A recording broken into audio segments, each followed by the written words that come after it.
Jadi ini adalah RPS, Rencana Pembelajaran Semester untuk mata kuliah praktikum spesialis dan sistem informasi obat. Apa semua sudah bisa lihat dokumen RPS saya? Sudah, Ibu. Udah ya. Jadi di sini nanti ada nama mata kuliah, kemudian besarnya adalah 1 SKS, tapi karena 1 SKS praktikum adalah 3 jam, gitu ya. Dan ini adalah semester 4. Kalian ada di semester 4 semua? Iya, Ibu. Nah, karena ini adalah berbarengan dengan teori spesialis dan sistem informasi obat, jadi saya harapkan kalian semua bersamaan ngambilnya, benarkah? Benar, Ibu.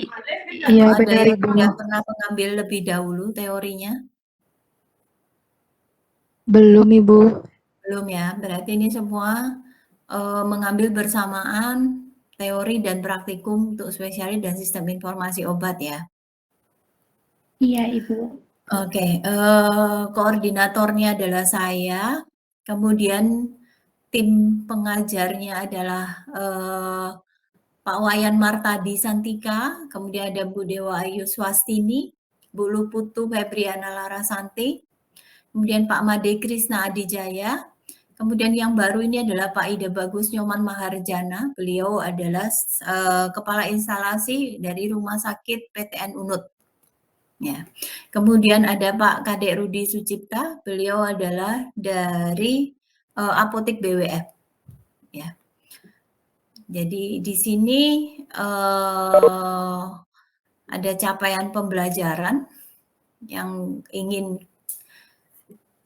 diharapkan gitu ya setelah kalian mengikuti ini adalah memiliki sikap berkontribusi dalam peningkatan mutu kehidupan bermasyarakat, kemudian memiliki sikap menginternalisasi nilai norma dan etika akademik, kemudian mampu mengambil keputusan secara tepat dalam konteks penyelesaian masalah di bidang kefarmasian berdasarkan hasil analisa informasi dan data. Kemudian capaian lainnya yang diharapkan adalah mengimplementasikan ilmu kefarmasian, metode dan teknologi farmasi, konsep farmakoterapi, pharmaceutical care, farmasi praktis, serta prinsip epidemiologi, pengobatan berbasis bukti, farmakovigilance, dan farmakoekonomi untuk menjaga mutu sediaan farmasi dan melindungi keamanan pasien. Capaian yang berikutnya adalah mengaplikasikan pengetahuan manajemen farmasi, sosiofarmasi, hukum, dan etik farmasi, teknik komunikasi, serta keselamatan kerja secara komprehensif. Kemudian mampu menelusuri dan menyediakan informasi sediaan farmasi dan alat kesehatan secara tepat, akurat, dan sesuai dengan kebutuhan masyarakat. Capaian dari program studi yang terakhir dari mata kuliah ini adalah mampu memahami prinsip penilaian dan pemilihan obat dan sediaan farmasi lainnya secara rasional berdasarkan pedoman pertimbangan ilmiah dan berbasis bukti. Selain itu, ada hal yang khusus terkait dengan mata kuliah ini, yaitu capaian pembelajaran mata kuliah. Di sini saya setting ada 7 untuk CPMK.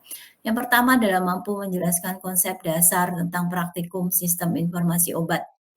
Kemudian CPMK kedua adalah mampu mengimplementasikan cara mencari sumber informasi obat dan alkes yang diperoleh dari pustaka tersier. Ketiga adalah mampu mengimplementasikan cara mencari sumber informasi obat dan alat kesehatan dari pustaka primer dan mengevaluasi informasi tersebut melalui yang dinamakan proses critical appraisal.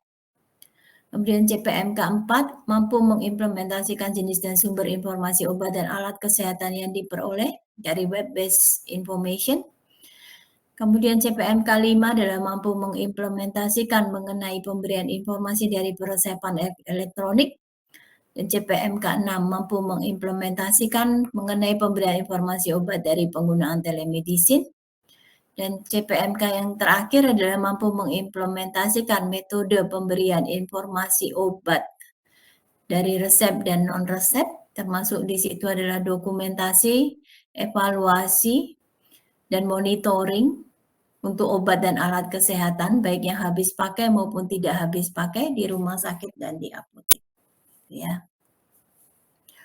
Kemudian di sini, ya kalau Anda perhatikan satu persatu, jadi dari minggu ke minggu, dari minggu pertama sampai minggu ke-16, itu ada capaian-capaian, ya, kemampuan akhir yang diharapkan, kemudian indikator bagaimana untuk mencapainya, kemudian ada materi pembelajaran, kemudian ada bentuk metode pembelajaran, kemudian alokasi waktunya, kemudian ada daftar pustaka. Ya, dan yang lebih penting Anda bisa lihat di sini adalah assessment atau bobot penilaian. Ya, yang pertama adalah hari ini adalah mengenai kontrak kuliah, mengenai RPS, dan kemudian ada sedikit pengantar, gitu ya. Kemudian nanti di pertemuan kedua Anda sudah mulai praktikum. Di sini adalah tentang kajian sumber informasi obat dan alkes dengan pustaka tersier. Ya. Jadi harapkan Anda mampu menjelaskan dan menerapkan cara mencari informasi obat dan alkes menggunakan pustaka tersier untuk menjawab tentang informasi obat. Gitu ya. Aktivitas kelasnya adalah 1 kali 3 kali 50 menit ya. Tapi ingat di situ ada tugas terstruktur dan belajar mandiri, di mana diharapkan Anda bisa melakukan semuanya. Termasuk di sini karena tugas terstruktur artinya adalah bisa Anda gunakan untuk menyelesaikan laporan, dan belajar mandiri adalah menyiapkan bahan, gitu ya.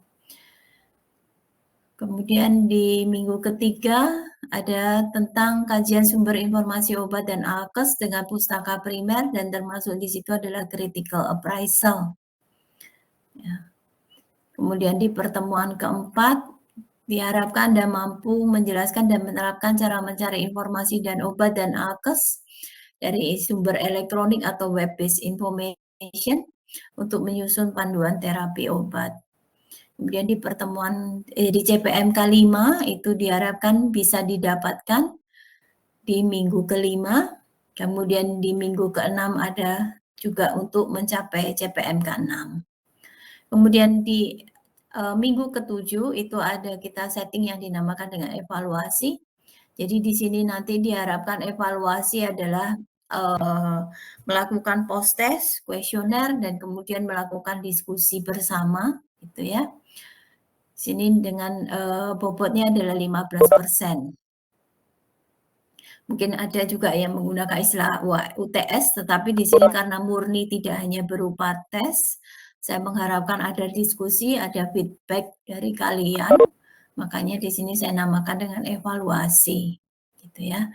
Kemudian setelah evaluasi, ada pertemuan ke-8 sampai dengan 15, dengan masing-masing CPMK adalah CPMK 7, karena semuanya jadi 8 sampai ke minggu ke-15 itu adalah untuk mencapai CPMK 7, yaitu mampu menjelaskan dan menerapkan cara memberikan konseling obat maupun alkes ya. Baik dari resep maupun dari non-resep, baik dari rumah sakit maupun dari apotek. Kemudian kalau itu adalah alkes adalah baik itu alkes yang habis pakai ataupun alkes yang tidak habis pakai, gitu. Jadi di sini adalah pemberian konseling obat di minggu ke-8 dari resep. Yang minggu ke-9 adalah informasi obat dari tenaga kesehatan. Jadi sesama tenaga kesehatan bisa sesama farmasi atau tenaga kesehatan yang lain, gitu ya. Kemudian di minggu pertemuan ke-10 adalah konseling obat dari resep di apotek. Pertemuan ke-11 konseling obat dari non-resep, gitu ya. Jadi kalau pasien yang membeli bebas.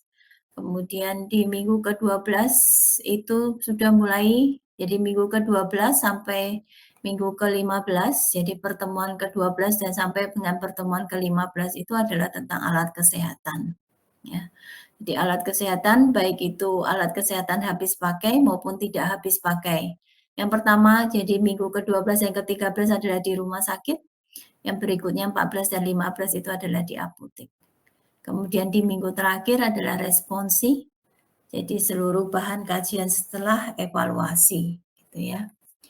Diharapkan ada soal di sini. Ya.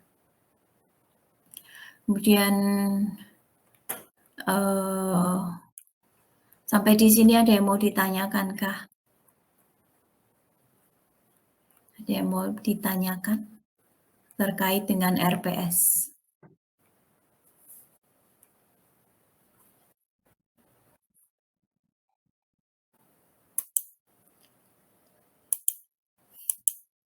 Jika ada yang ingin bertanya, silakan.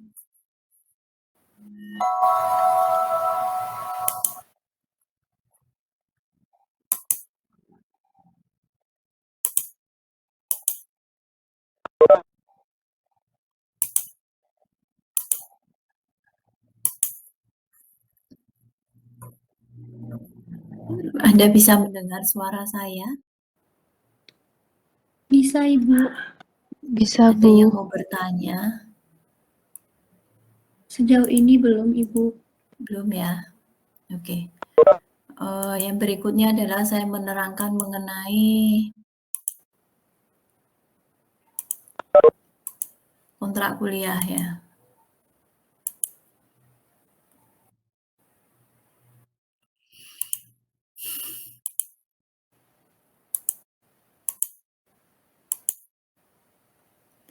Oke, jadi untuk kontrak kuliah, di sini nama mata kuliahnya adalah Praktikum Spesialis dan Sistem Informasi Obat atau SIO.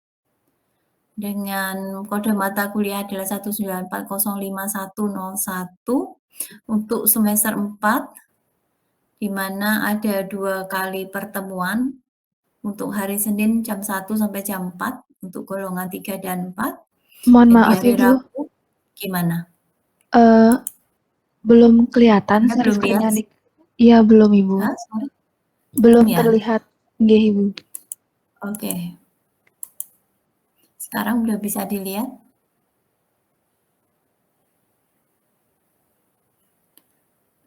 Sekarang saya sudah bisa belum. melihatnya kah? Hah?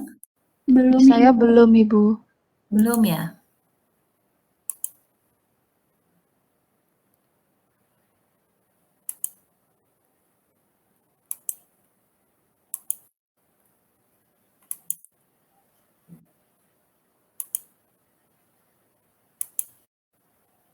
Bentar ya.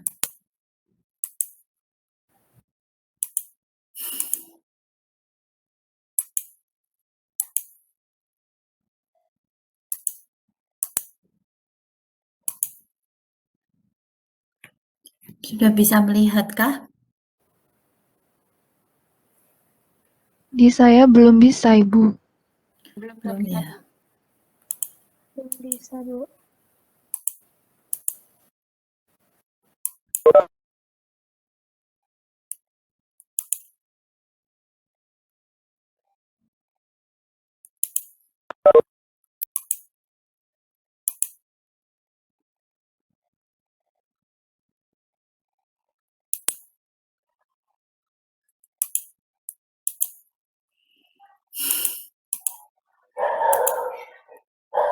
Sudah bisa melihatkah? Belum? Belum juga, Ibu. Kenapa ya? Kenapa susah ya? Apa memang seperti ini ya?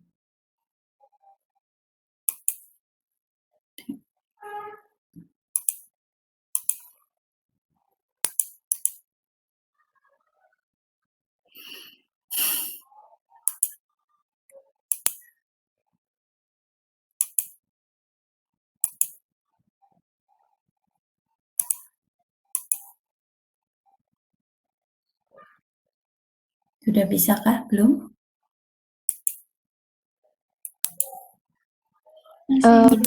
Masih belum bisa, Ibu. Ibu, mohon maaf. Gimana? Mungkin bisa Videonya? dikirim ke saya, nanti saya yang share screen, Ibu. Oh, gimana caranya tuh? Ibu ngirim filenya ke WA saya, nanti saya yang share screen. Oh, boleh juga. Sebentar ya. Nggih, Ibu.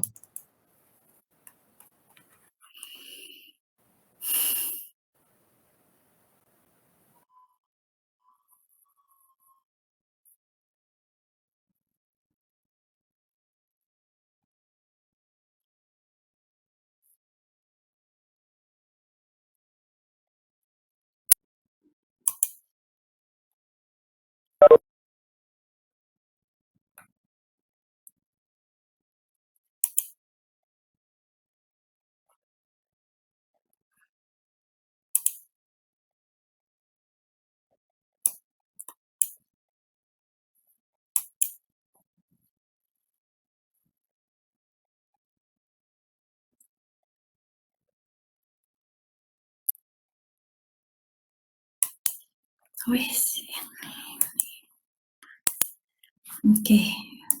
Sudah diterimakah file saya? Sudah, Ibu. Saya mohon izin share screen terlebih dahulu, Ibu. Ya, ya. Silakan.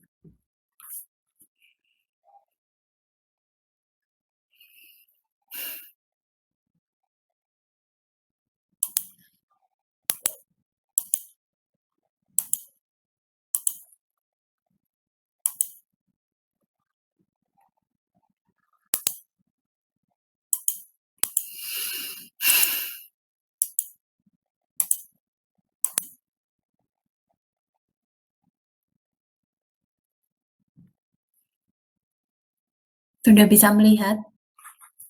Saya Sudah mencoba terlihat. share screen. Sudah? Sudah terlihat, Ibu. Sudah bisa, Ibu. Oke, jadi di sini sebetulnya ada 2 pertemuan untuk golongan 3 dan 4, dan hari Rabu adalah untuk golongan 1 dan 2, gitu ya. Kemudian tempat pertemuannya, jadi sebelum, karena masih situasi juga yang masih belum jelas, jadi untuk sebelum evaluasi itu nanti akan pertemuannya adalah melalui online. Tetapi setelah evaluasi, jadi pertemuan ke-8 ya, sampai dengan 16, itu pertemuannya adalah tatap muka terbatas. Jadi itu nanti mengambil tempat, kalau topiknya adalah rumah sakit, nanti mengambil tempat di rumah sakit UNUD. Sudah tahu semua rumah sakit UNUD di manakah? Sudah tahu, Ibu. Sudah, Ibu. Kemudian kalau yang di apotek adalah di BWF. Nah, BWF ini saya belum bicarakan dengan Pak Rudi, BWF yang ada di manakah ini gitu ya. Nanti akan saya infokan segera. Gitu ya. Kemudian di sini ada metode pembelajaran dan bentuk kegiatan. Jadi setiap praktikum mahasiswa diharapkan sudah membaca bahan bacaan atau materi perkuliahan termasuk materi-materi dasar. Pada setiap pertemuan, dosen dapat memberi pretest atau post-test, kemudian ceramah singkat tentang materi kuliahnya, studi kasus, dan tanya jawab. Mahasiswa diberi tugas untuk mendiskusikan atau membahas setiap materi tersebut. Kemudian strategi praktikum juga dilakukan dengan case-based learning, jadi di mana mahasiswa diberikan materi atau kasus untuk dipresentasikan dan didiskusikan di dalam kelas dan dituliskan dalam bentuk laporan khusus, laporan kasus gitu ya. Di sini dosen pengajar bertindak sebagai fasilitator dan motivator serta legitimator. Untuk tugas, setiap perkuliahan mahasiswa diharapkan telah menyiapkan diri dengan membaca bahan bacaan atau materi perkuliahan termasuk materi-materi dasar. Setiap perkuliahan mahasiswa harus aktif mengerjakan dan mendiskusikan tugas atau kasus yang diberikan oleh dosen. Yang ketiga, mahasiswa yang mengambil mata kuliah praktikum ini melakukan diskusi dalam kelompok untuk membahas kasus secara perorangan, mengisi lembar kerja sesuai dengan lembar kerja yang diberikan, dan lembar kerja tersebut dikumpulkan pada saat praktikum tersebut berakhir. Mahasiswa juga membuat laporan kasus berdasarkan kasus yang diperoleh, di mana laporan kasus tersebut dikumpulkan 1 minggu kemudian sebelum praktikum minggu berikutnya dimulai. Itu kalau offline ya. Nanti kalau online mekanismenya sama sebetulnya, bahwa Anda harus mengumpulkan laporan adalah 1 minggu kemudian sebelum praktikum tersebut dimulai gitu ya. Kemudian untuk tata tertib bagi mahasiswa dan dosen, jadi mahasiswa diperkenakan masuk ruang kuliah jika terlambat kurang dari 15 menit, kecuali saat ujian tidak boleh ada yang terlambat. Ya, jika dosen terlambat lebih dari 15 menit, mahasiswa juga dapat meninggalkan ruang kuliah. Berpakaian rapi dan sopan selama mengikuti kegiatan praktikum. Jadi meskipun Anda online, saya harapkan juga Anda berpakaian rapi dan sopan, gitu ya. Meskipun tanpa video, gitu. Kemudian jika karena sesuatu hal dosen berhalangan memberikan kuliah, maka dapat digantikan oleh dosen lainnya dalam tim teaching. Kemudian jika, maaf ya, sebentar ya. Kemudian jika karena suatu hal perkuliahan tidak dapat dilangsungkan, maka dosen dan mahasiswa dapat membicarakannya untuk menetapkan hari pengganti. Kemudian mahasiswa yang ketahuan menyontek atau bekerja sama saat UTS atau UAS dinyatakan gagal dengan nilai E. Kemudian pada saat ujian, semua bentuk alat komunikasi tidak boleh dibawa ke tempat duduk karena alasan apapun, dan kemudian terakhir adalah tidak ada remedia. Sebentar saya potong sebentar ya.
Halo, maaf terpotong.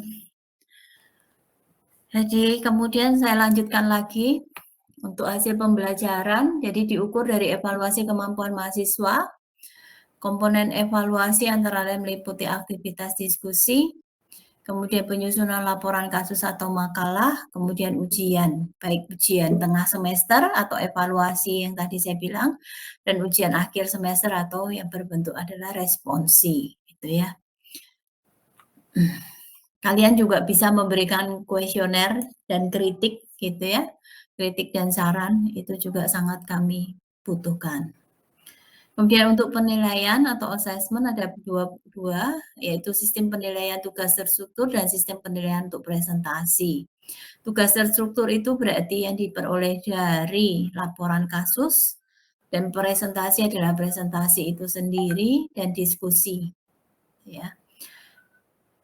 Kemudian untuk nilai akhir itu ada keaktifan diskusi, ada laporan kasus, pretest atau post-test, kemudian evaluasi dan responsi. Ya.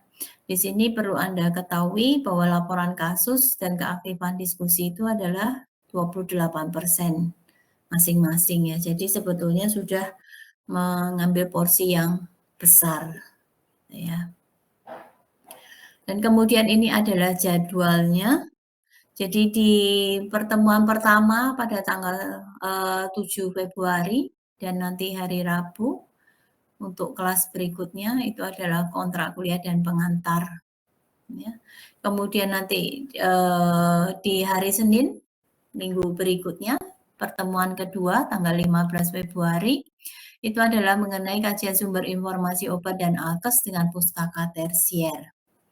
Pertemuan ketiga adalah dari pustaka primer dan melakukan critical appraisal. Kemudian di pertemuan keempat diajar oleh Pak Made Krishna Adijaya dengan topik adalah kajian sumber informasi obat dan alkes dari elektronik atau web-based information. Kemudian di pertemuan 5 dan ke-6 akan dipandu oleh Ibu Febriana Larasanti dengan topik yang baru, yaitu tentang peresepan elektronik dan telemedicine atau telekonsultasi. Kemudian di hari Rabu, ini sengaja saya siapkan di hari Rabu. Apakah Anda punya waktu kosong semua di hari Rabu?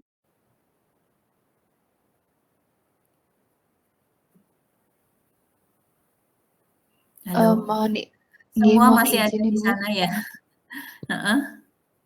Kalau dari kita golongan 3 dan 4 hari Rabu itu ada jadwal praktikum biofarmasetika, Ibu. Praktikum juga ya? Oke, ya kalau gitu nanti saya coba sesuaikan juga. Jadi tapi di hari Seninnya Anda bisa.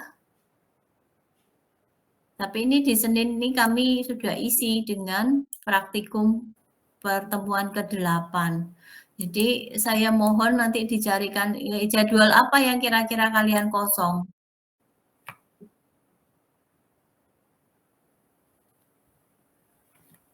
Mungkin nanti sambil jalan saya Sambil akan jalan koordinasi ya. terlebih dahulu, Ibu. Terutama Nggih. praktikum yang hari Senin ini ya.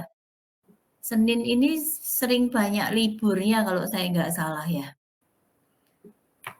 Jadi nanti mohon untuk dicarikan hari pengganti saja gitu ya. Kemudian gitu ya. Kemudian nanti di pertemuan mulai pertemuan ke-8 seperti yang saya sampaikan tadi sampai dengan pertemuan 15 itu akan ada tatap muka gitu, tatap muka terbatas. Di situ saya atur jadi per jamnya itu nanti Anda akan masuk akan saya terangkan kemudian untuk teknisnya gitu ya. Jadi ini nanti di pertemuan ke-8 bersama dengan Pak Nyoman Maharjana adalah pemberian konseling mengenai penggunaan obat dari resep. Kemudian di pertemuan ke-9 adalah pelayanan informasi kepada tenaga kesehatan di rumah sakit bersama dengan Bu Febri. Kemudian di pertemuan ke-10 ada Pak Made Krisna dengan pemberian konseling penggunaan obat resep di apotek gitu ya. Kemudian di pertemuan ke-11 ada dengan Pak Kadek Rudi, pemberian informasi penggunaan obat OTC, penggunaan obat-obat yang non resep atau obat OTC di apotek. Kemudian mulai pertemuan ke-12 sampai pertemuan ke-15 adalah mengenai alkes. Jadi nanti kami bagi, pertemuan ke-12 adalah alkes yang habis pakai, pertemuan ke-13 alkes yang tidak habis pakai di rumah sakit, kemudian di pertemuan ke-14 adalah alkes habis pakai untuk di apotek, pertemuan ke-15 adalah penggunaan alkes tidak habis pakai di apotek, gitu ya. Jadi itu semua untuk kontrak perkuliahan. Sampai di sini mungkin ada yang mau ditanyakan kah?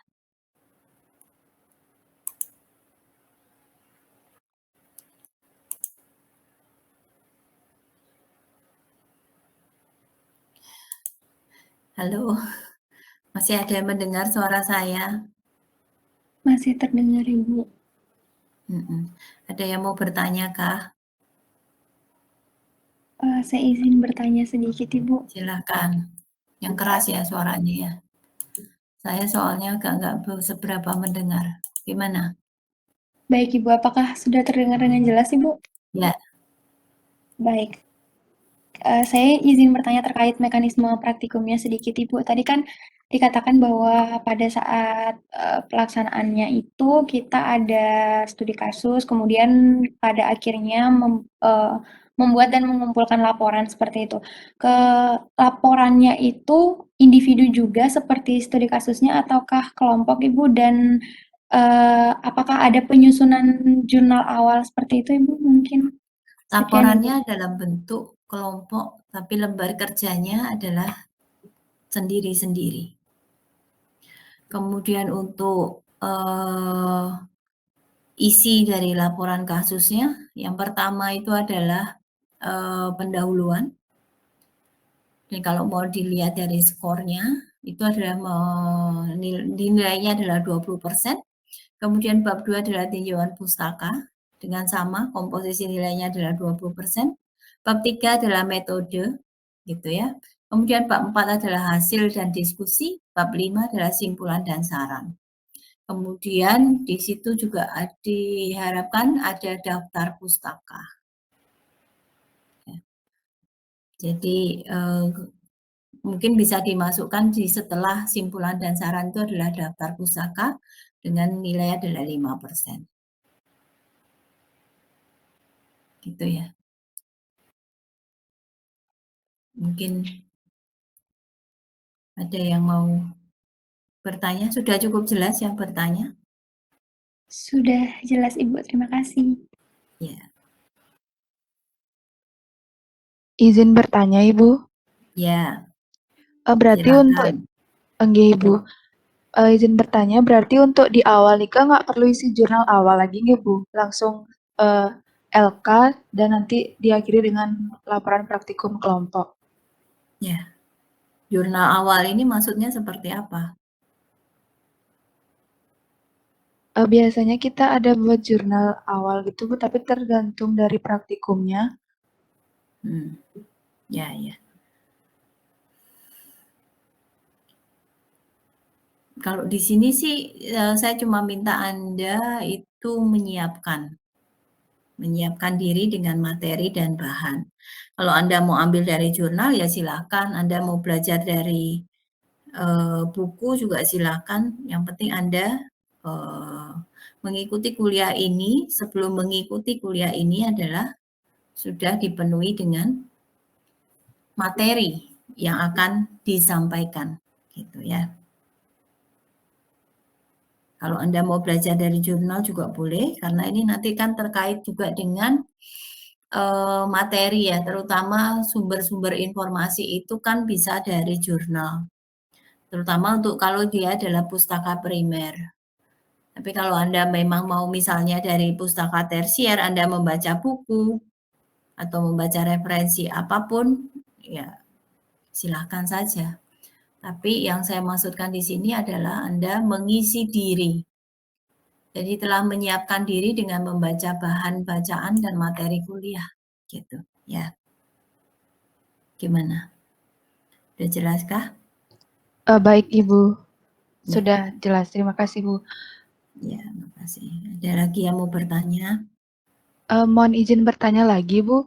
Ya, silakan. Untuk kelompoknya nikah, satu kelompok berisi berapa orang ya, Bu? Iya, mohon dibagi kelompok. Jadi kedua kelas ini saya minta dibagi menjadi 6 kelompok. Jadi 44 dibagi 6 kelompok. Jadi mungkin nanti ada yang isi 7, ada yang isi 8 gitu kali ya. Nanti teknisnya Anda sajalah yang membagi ya. Jadi tetapi 6 kelompok. Jadi kedua kelas ini dibagi menjadi 6 kelompok. Pahamkah? Paham, Ibu. Terima kasih, Bu. Ya. Sama mohon maaf, Ibu, saya izin bertanya. Ya. Untuk pretest atau post-test nikah, apakah ada ketentuannya sehingga kita bisa mengikuti praktikum atau enggaknya, ya, Bu? Oh, enggak ada sih. Itu saya hanya ingin sebetulnya hanya ingin mengetes ya, menguji kemampuan aja. Apakah mahasiswa tadi, karena kan saya meminta dia sudah membaca, apakah kalau itu pretest apakah memang betul sudah membaca atau belum dan sebagainya. Tapi syarat untuk apakah itu dijadikan syarat untuk bisa mengikuti praktikum atau tidak sih tidak. Gitu. Ya. Sebentar ya.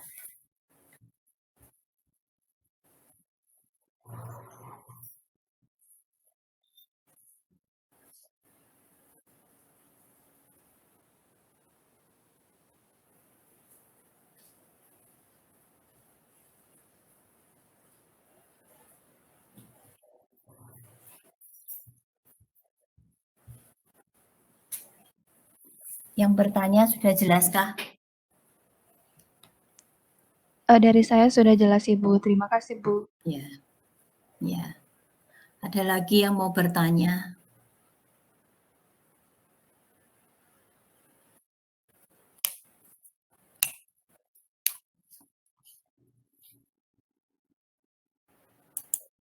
Ada lagi kah yang mau bertanya? Kalau tidak ada, saya mencoba sharing satu hal lagi ya.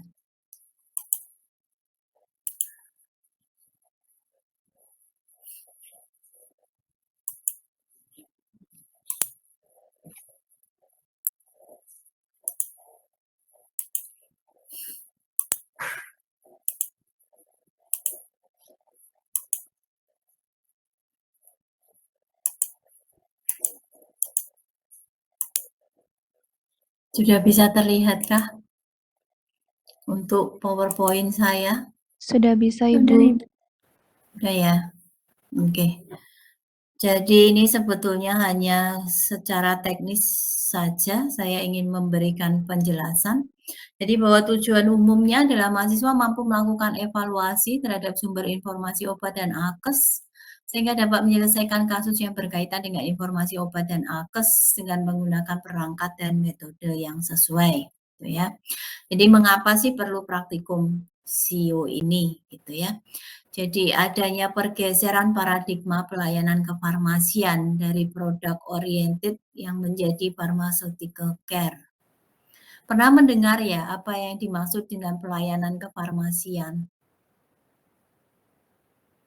Ada yang bisa menjawabkah?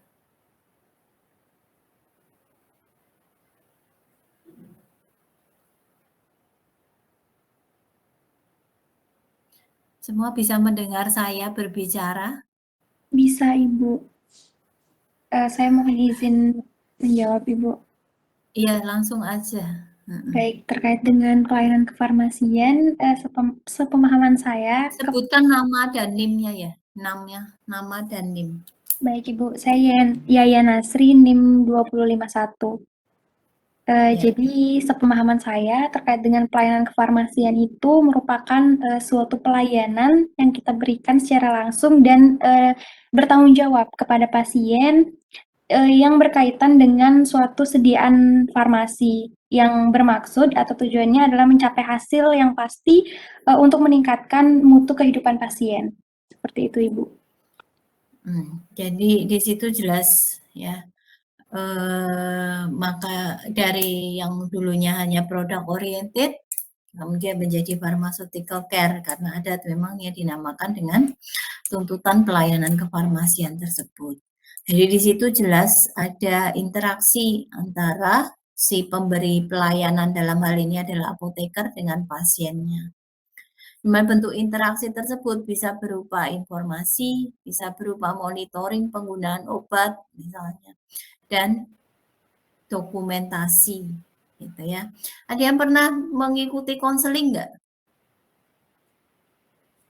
Konseling mungkin bukan hanya dengan apoteker gitu, misalnya konseling apa gitu. Pernah ada yang ikut konseling nggak? Ketika Anda SMA atau mungkin ada yang pernah ikut konseling nggak?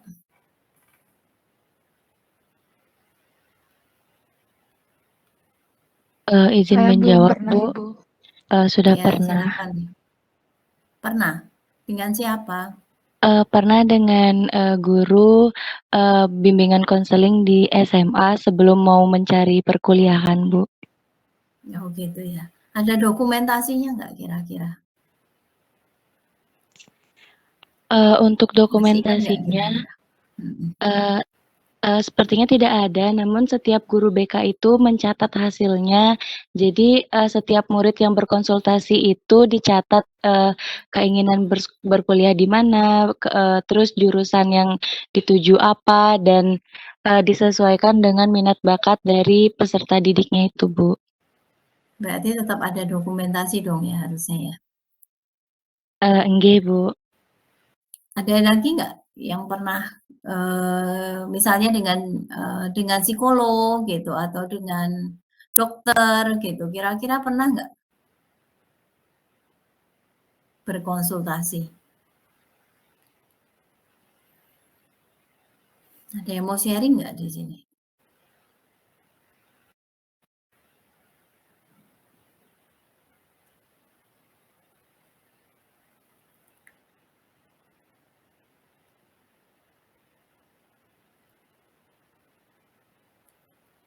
Jadi cuma satu orang aja nih yang pernah berkonsultasi atau berkonseling gitu. Yang lain nggak pernah? Atau nggak ada yang Izin mau menjawab. sharing? Izin menjawab, Ibu. Ya, silakan. Saya pernah berkonsultasi dengan dokter, Ibu. Ya. Dan dokumentasinya itu ya berupa sama seperti yang dikatakan oleh temannya sebelumnya. Dokternya mencatat terkait dengan keluhan kita seperti apa, kemudian apa saja yang pasiennya rasakan seperti itu. Kemudian nantinya di akhir akan diresepkan obatnya seperti itu, Ibu. Ada monitoringnya nggak kira-kira? Monitoring dokternya ada nggak?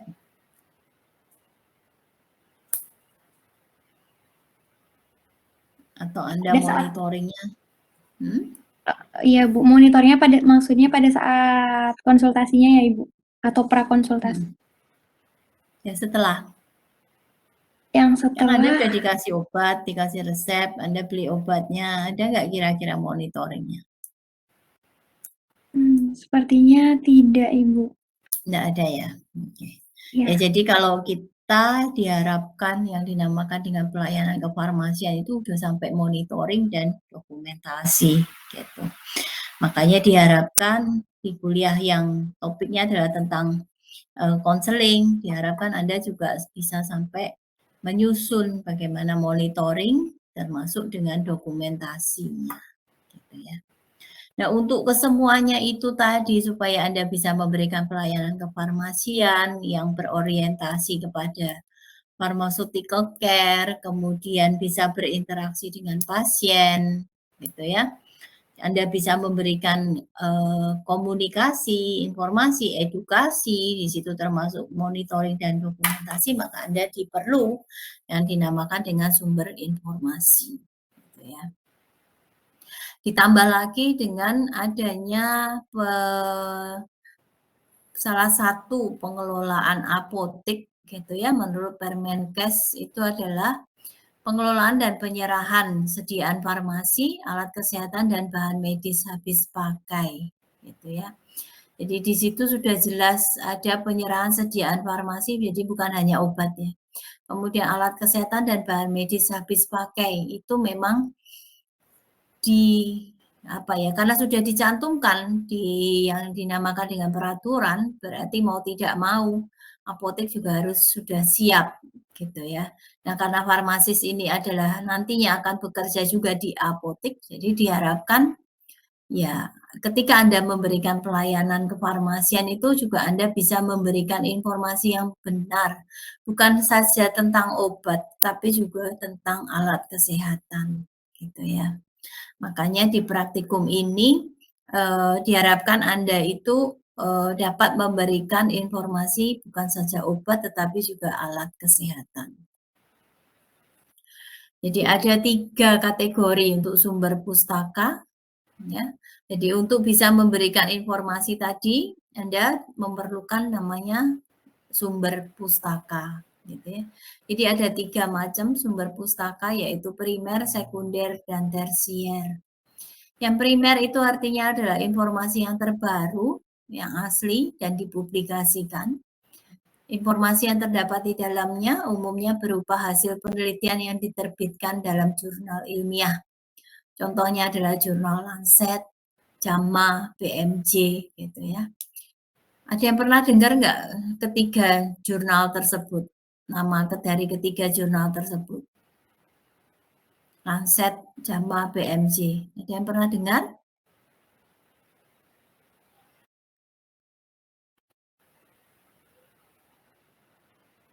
Pernah, Ibu, yang Lancet. Lancet pernah. Ada yang lain yang pernah nggak? Pernah ada yang tahu nggak JAMA itu apa?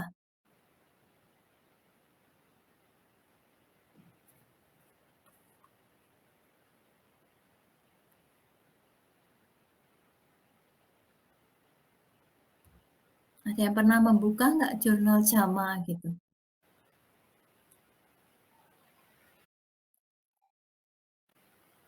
Sepertinya belum, Ibu. Belum ya. Padahal ini jurnal yang bagus banget ya. Nanti dicari ya. JAMA itu apa sih gitu? Singkatan apa gitu? Jurnalnya kayak apa gitu? BMJ pernah ada yang dengar nggak?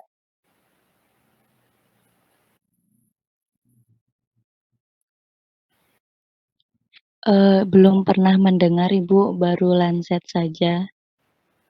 Belum pernah ada yang mendengar ya, PMC juga ya? Wah, kalian ini udah di semester berapa sih? 4 ya?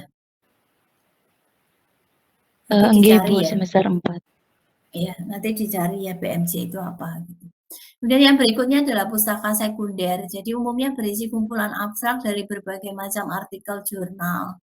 Sistem indeks yang terdapat dalam sumber informasi sekunder ini dapat dijumpai dalam bentuk cetakan maupun media elektronik. Jadi contohnya adalah IOA, Drug Information Service, Medline, Scopus gitu. Ya. Ada yang pernah dengar Medline gitu? Medline dan Scopus Atau pernah PubMed? Ibu. Ya? Pernah Ibu. Medline, apa kira-kira Medline tuh?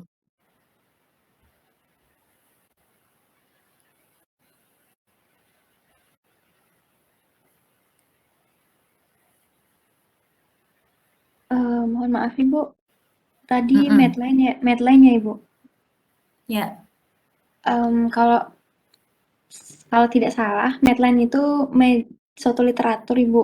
Kepanjangannya kalau tidak salah Medical Literature Analysis and Retrieval System Online. Jadi di dalamnya apa tuh kira-kira?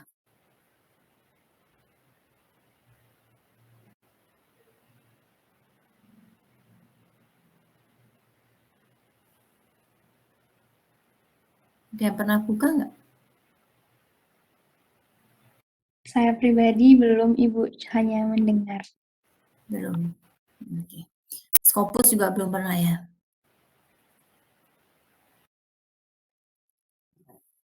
Nanti Anda belajar saja Ibu. Ya. Kemudian yang terakhir adalah pustaka tersier, jadi berupa buku referensi. Contohnya di sini adalah British National Formulary, buku teks farmakoterapi, Martindale, The Complete Drug Reference. Anda pernah membaca nggak buku-buku itu? Pernah melihat atau membaca? Atau mungkin melihat e-booknya gitu?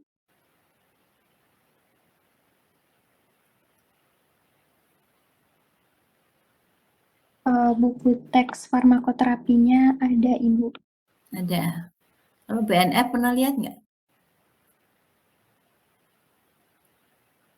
Saya pribadi belum Ibu. Belum. Martindale pernah lihat?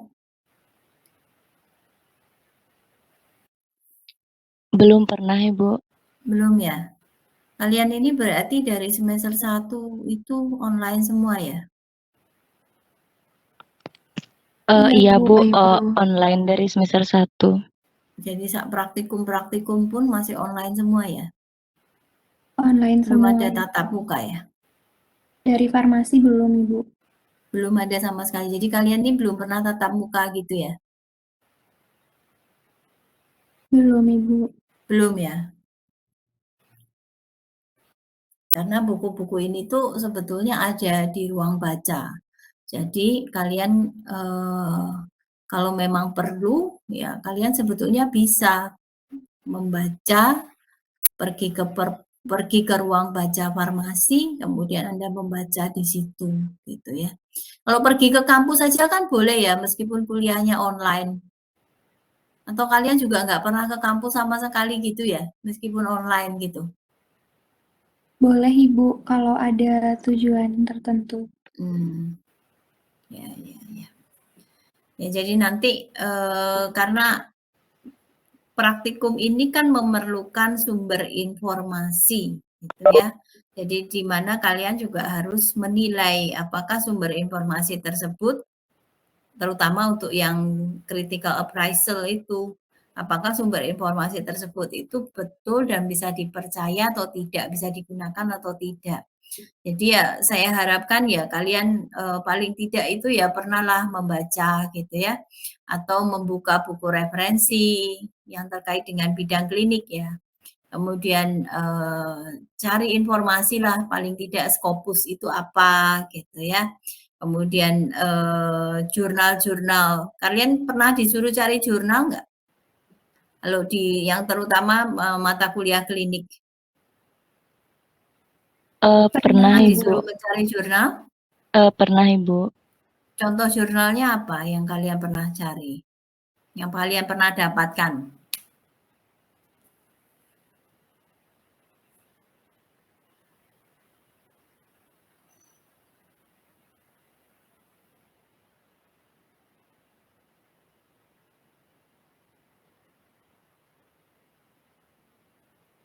Lupa? Mohon maaf Nggak Ibu, ada. Hah? saya Apa? lupa untuk judulnya, tapi untuk topiknya Nama itu tentang jurnalnya. Hah? oh,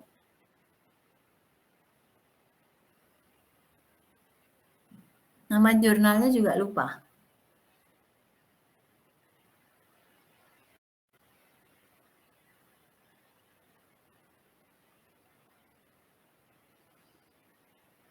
Kalian kalau praktikum nggak pernah disuruh cari jurnal? Atau kalau kuliah lah? Nggak pernah mencari jurnal sebelumnya? Sering Ibu untuk sebagai pustaka dalam penyusunan Ya, laporan. contohnya apa? Contohnya apa yang pernah Anda dapatkan gitu?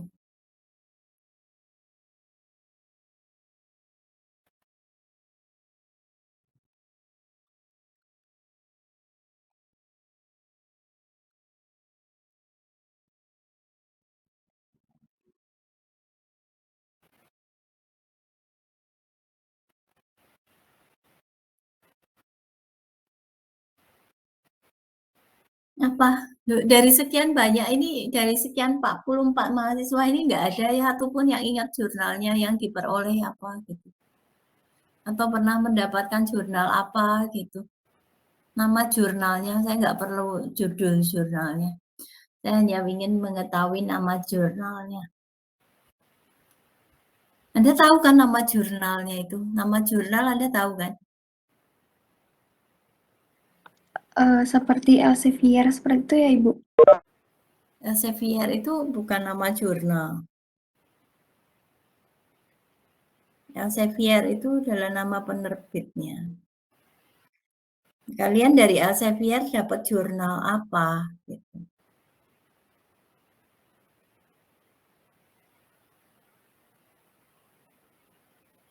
Tidak ada satupun yang ingat? Waduh. Mohon izin Ibu, saya Iya. kelompok saya waktu itu pernah mencari jurnal dari Elsevier itu mendapatkan International Journal of Pharmaceutics dengan judulnya Novel Self-Floating Tablet for Enhanced Oral Bioavailability of Metformin Based on Cellulose. Itu Ibu. Tahu kan bahwa sekarang Elsevier itu bukan nama jurnal. Tapi Elsevier itu adalah nama penerbit. Kemudian International Journal of Pharmaceutics gitu ya. Betul? Iya betul Ibu. Nah, itu adalah nama jurnalnya. Ya, sama seperti Lancet. Lancet itu nama jurnalnya. Dia nama publishernya ya Lancet karena kebetulan sama. Tapi Lancet publisher ini juga punya jurnal namanya Lancet.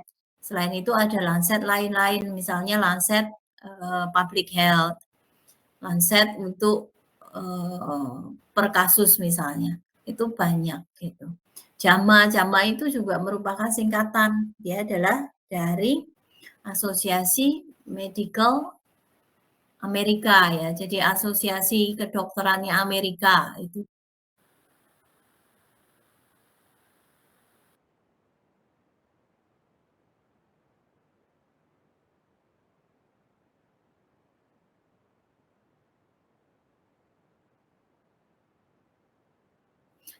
Carinya Anda biasanya mencarinya gimana caranya untuk mendapatkan jurnal yang kemarin itu International Journal of Pharmaceutics?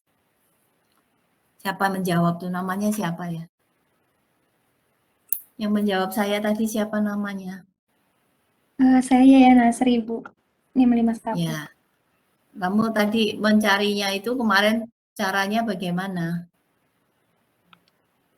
Iya Ibu, biasanya dosennya itu menyuruh kami mencari jurnal dengan suatu topik. Kemudian kalau dari saya itu biasanya menggunakan Google Scholar atau PubMed. Di situ, diketik, topik mau mencari topik apa, kemudian dibaca abstraknya kira-kira yang mana yang cocok, yang itu yang dipakai, seperti itu Ibu. Nah, berarti kan sebetulnya Anda sudah melakukan itu yang namanya pustaka sekunder. Karena kan di situ ada abstraknya kan, abstrak yang Anda baca kan, sebelum menuju ke papernya, benar nggak? Iya, benar Ibu.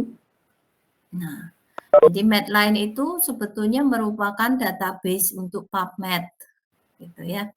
Jadi database-nya dari PubMed itu namanya Medline. Searching engine-nya itu, search engine-nya dari Medline itu yang namanya PubMed. Gitu. Ya.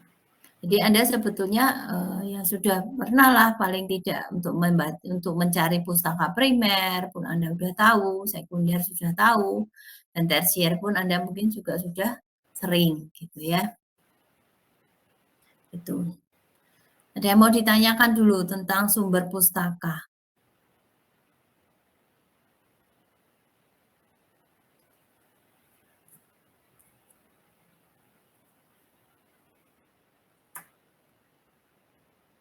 Ada yang mau bertanya kah?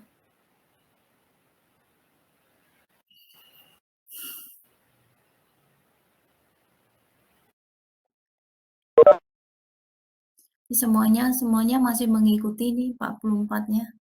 Apa sudah tidur siang semua gitu? Masih mengikuti, Bu. Ada yang mau bertanya kah tentang sumber pustaka yang sebetulnya secara tidak langsung Anda sudah sering melakukan malahan. Ya.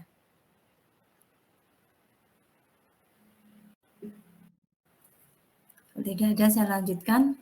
Jadi pelaksanaan praktikum secara umum, mahasiswa akan dihadapkan pada kasus pengkajian suatu sumber informasi dan bagaimana mengaplikasikannya pada sejumlah kasus dan simulasi konseling, sehingga diharapkan dapat memberikan jawaban atau informasi yang benar dari pertanyaan-pertanyaan klinis. Jadi nanti kalian itu akan mendapatkan kasus. Kasusnya bisa sebanyak 6 karena masing-masing 6 kelompok.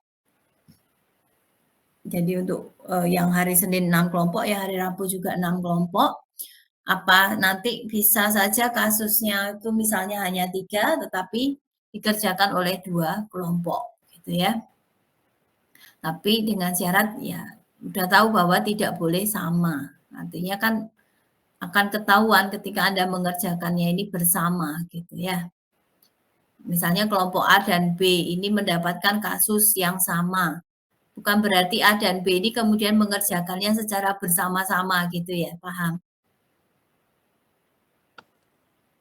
Paham Ibu. Kemudian hubungan praktikum SIO ini dengan mata kuliah klinik lain. Jadi praktikum ini merupakan penerapan dari mata kuliah teori. Makanya saya bilang tadi di awal diharapkan kalian yang mengambil ini juga mengambil teori dari spesialis dan sistem informasi obat. Jadi karena ini adalah aplikasinya, gitu ya. Praktikum ini juga erat kaitannya dengan pokok bahasan dari farmasi klinik, konseling, misalnya untuk OTC, juga untuk penggunaan khusus, maupun untuk obat-obat resep, gitu ya. Farmakoterapi pada gangguan pernafasan, pada gangguan pencernaan, kemudian kardiovaskular, hormon, infeksi, diabetes mellitus, gitu. Anda semua sudah pernah dapat topik farmakoterapi ini? Atau paling tidak sedang mengambilnya bersamaan? Sudah pernah mengambil farmakoterapi? Sedang mengambil bersamaan, Bu, di semester ini.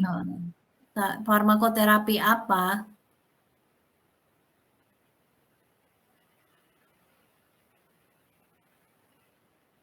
Farmakoterapi 1. Farmakoterapi berapa dan topiknya apa kira-kira gitu?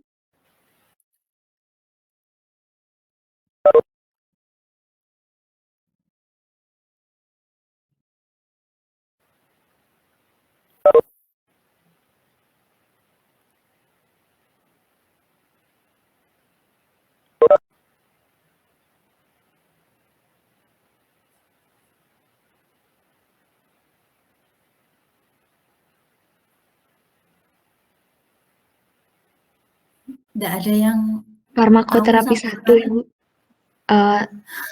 Tata laksana terapi saluran pencernaan, SSB, metabolisme dan hormonal, diabetes mellitus, tiroid, saluran nafas juga, Bu. Ya, semoga ini bisa membantu nanti ya. Jadi pengetahuan farmakoterapinya nanti bisa membantu untuk menyelesaikan kasus yang ada di praktikum ini, gitu ya. Tata tertib praktikum 10 menit ya, mahasiswa sudah berada, atau paling tidak ya minimal 15 menit gitu ya. Kalau ini online maka saya biasanya setting adalah 15 menit. 15 menit sebelum jam 1 ya. Karena di situ biasanya kalau itu offline Anda akan mengumpulkan tugas atau laporan. Jadi mungkin nanti Anda bisa mengumpulkan juga kepada saya atau mungkin bertanya dan sebagainya. 15 menit itu dipakai untuk itu, gitu ya. Kemudian mahasiswa harus mendengarkan dan mengikuti petunjuk yang diberikan oleh semua dosennya, gitu ya. Mahasiswa menjalankan praktikum dengan sungguh-sungguh, kemudian tidak diperbolehkan meninggalkan praktikum tanpa seizin dosennya. Gitu. Jadi nanti kalau Anda offline, itu Anda harus hadir, dan kalaupun Anda akan pergi, Anda harus izin. Gitu ya. Anda mau ke kamar mandi misalnya, ya Anda izin dan sebagainya. Ya. Setelah praktikum selesai, mahasiswa membuat laporan praktikum, dikumpulkan seminggu setelah praktikum tersebut berlangsung, sesuai dengan format yang disediakan. Kemudian apabila mahasiswa berhalangan, maka harus memberitahukan secara tertulis. Alat yang diperlukan, LCD, laptop, ada LAN atau WiFi, gitu ya. Kemudian bahannya adalah literatur primer, sekunder, dan tersier, bisa contoh kasus, video, kemudian alat kesehatan, laporan, dan tugas. Ya. Kemudian teknis pelaksanaannya online, berarti dilaksanakan pada hari Rabu untuk kelas A dan B, dan hari Senin untuk kelas C dan D, gitu ya. Jadi ini untuk kelas Anda, berarti untuk kelas C dan D atau golongan 3 dan 4, gitu ya. Kalau offline itu akan dilakukan dengan 2 shift, masing-masing shift selama 90 menit. Jadi 90 menit pertama itu shift pertama, yang kemudian 3 kelompok akan masuk terlebih dahulu. Kemudian setelah 90 menit kedua, setelah 90 menit pertama itu selesai, langsung masuk shift yang kedua, juga sama 3 kelompok. Gitu ya. Kemudian nanti masing-masing tadi mahasiswa sudah dibagi menjadi kelompok praktikum, jadi 6 untuk kelas A dan B, dan 6 kelompok untuk kelas C dan D. Sebelum praktikum, tiap kelompok harus mengumpulkan tugas. Kemudian setiap kelompok diberi 1 kasus atau catatan medis, gitu ya. Kemudian mahasiswa diberikan waktu seminggu untuk menyelesaikan laporan akhir dari kasusnya dengan mencantumkan hasil diskusi dan perbaikan selama proses praktikum. Kalau itu online, mahasiswa diberikan waktu 120 menit untuk membahas kasus atau catatan medis dan menjawab pertanyaan yang ada pada lembar kasus. Kemudian 60 menit kemudian masing-masing kelompok akan mempresentasikan kasus, termasuk tanya jawab adalah 10 menit. Gitu. Jadi 120 menit nanti akan digunakan untuk kalian berdiskusi. Gitu ya. 60 menitnya adalah untuk presentasi. Jadi totalnya adalah 180 menit kalau itu adalah online. Kalau itu offline tadi, mahasiswa diberi waktu 60 menit, dari Anda punya waktu 90 menit pertama tadi ya. 90 menit itu dipakai 60 menit untuk membahas kasus, kemudian 30 menit adalah untuk diskusi serta tanya jawab untuk 3 kelompok. Gitu. Sampai di sini ada yang mau ditanyakankah kira-kira?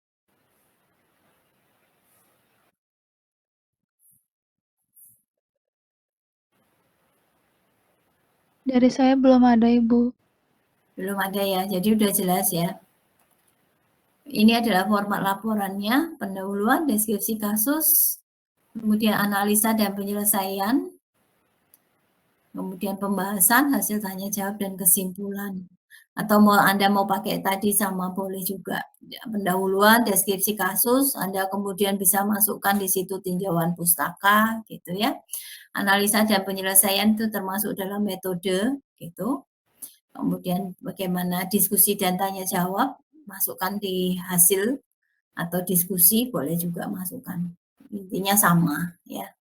Kemudian kesimpulan, dan jangan lupa mencantumkan daftar pustaka. Sampai di sini ada yang mau ditanyakan?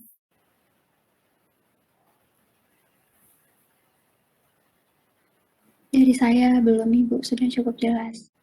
Belum ada, nanti silakan membagi 6 kelompok, kemudian diserahkan ke saya ya.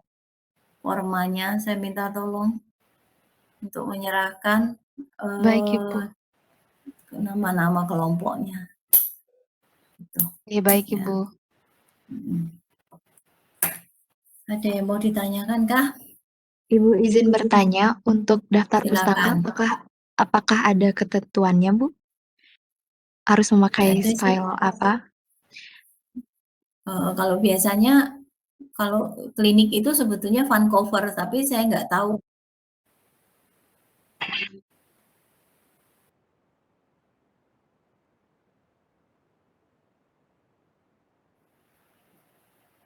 Vancouver juga ya?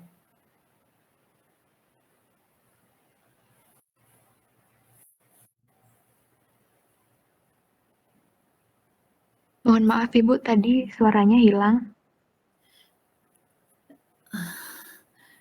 Penulisan daftar pustaka di sini sebetulnya tujuannya adalah supaya kalian juga membiasakan diri dengan penulisan tugas akhir. Kalau di bidang klinik itu biasanya jurnal-jurnal itu kebanyakan menggunakan Vancouver style. Tapi saya itu lupa, saya juga tidak, saya lupa di petunjuk penulisan pedoman penulisan tugas akhir itu menggunakan style apa. Kalau menggunakan style Vancouver, ya berarti samakan saja. Gitu ya. Baik Ada Ibu, yang sudah berarti pernah membaca petunjuknya? Atau untuk ada yang tahu pedoman akhir itu biasanya menggunakan style apa gitu? kalau saya sendiri belum Ibu, mungkin nanti akan saya lihat terlebih dahulu Bu. Ya nanti dicari ya. Baik Tapi Ibu, kalau terima memang itu kasih. ya pakai Vancouver aja gitu ya. Baik Kayaknya yang Ibu. paling umum itu adalah Vancouver. Oke.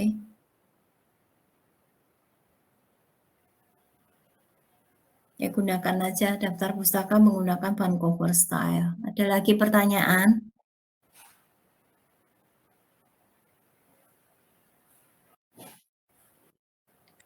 Mohon izin bertanya, Ibu. Ya, Untuk di kontrak, silakan. nggih, Ibu. Untuk di kontrak kuliah nih, perlu isi tanda tangan dari korma golongan 3 dan 4-nya nggih, Bu? Yang Soalnya mana tadi, saja sih sebetulnya salah satu mewakili? yang mana saja Salah satu berarti? saja yang mewakili boleh. Boleh yang dari golongan 3, golongan 4, golongan 1 atau golongan 2. Boleh aja yang mana. Oh, Ya. berarti satu orang aja nggih, Bu? Satu orang saja mewakili, kemudian nanti dimintakan tanda tangan semua, kemudian nanti di-scan dan di PDF-kan. Kemudian diserahkan ke saya. Tapi dari golongan 1 dan 2 tuh maksudnya satu orang, Ibu, dan dari 3, 4 satu orang aja berarti, Bu? Enggak. Oh, Dari 4 golongan itu dari 4 1 golongan. orang saja mewakili, cukup. Oh, nggih.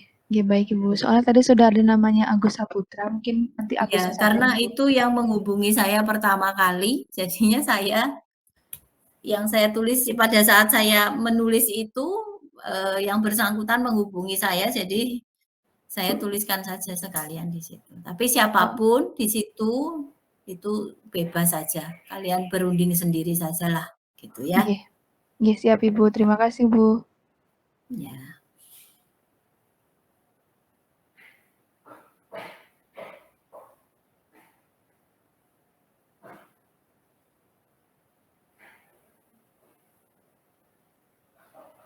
Ada lagi mau bertanya lain?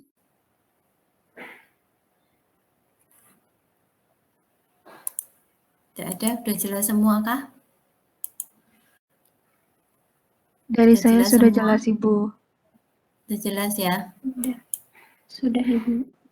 Partisipannya kok jadi mau 64 nih sebetulnya. Karena semuanya double-double gitu.